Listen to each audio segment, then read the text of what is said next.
A new feature is arriving in Forge of Empires, the Historical Allies. Here's what you need to know about them, and you should also know this video was produced in collaboration with InnoGames.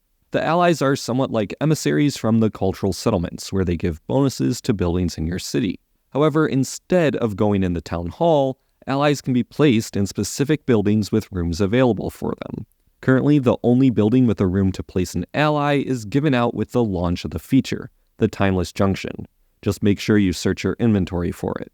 More buildings with rooms will be added over time, such as the main event building for the next event, the Fellowship event.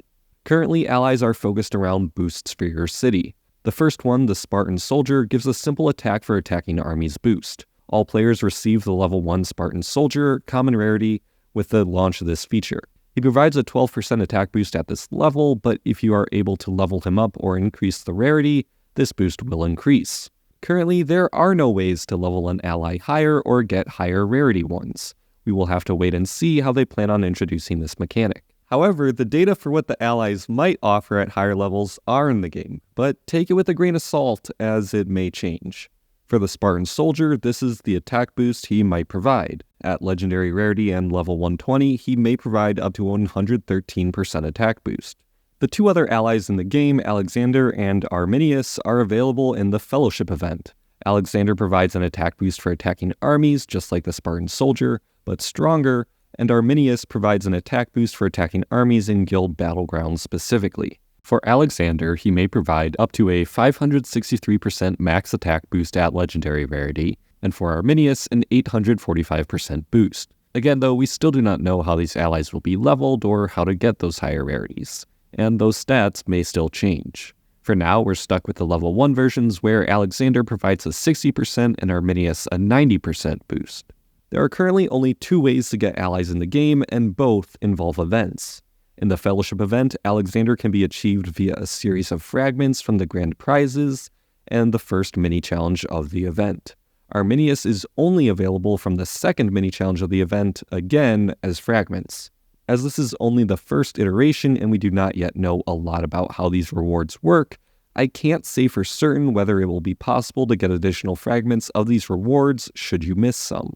To get the boost from the allies to apply to your city, you'll need to place them in buildings in your city with available rooms. This can be done via the new Hall of Legends building on the outskirts of your city, near the Antique Dealer. When entering this building, you'll see the allies you have available, their current stats, rarity level, and a small blurb about their role in history. Choose the ally you want to place, then click the place button to enter a view somewhat like aiding. Choose the building you want to place the ally in, and that's it. Now that building provides an extra boost. Something to look out for in the future is that buildings may have rooms exclusive to certain rarities of allies. Currently, all the buildings have common rarity rooms, meaning any common ally can be placed. However, if a building was to have a rare room, only rare allies could be placed there. That's just about all there is to the feature for now. Components like different rarities, leveling, and more will be coming later, and this first iteration is to just start introducing players to the feature and gathering more feedback. However, it's not the future, and we don't have those features yet. As it is right now, it's a little bit tricky to say anything for certain about the allies. Is it worth getting a worse building because it has room for an ally, and to bet that an ally in that building will make it worthwhile? I don't know. I think we will just have to wait and see how this feature turns out, and whether it will be a positive and create more interactive buildings, or whether it'll just become a system where you have to pay to get more allies.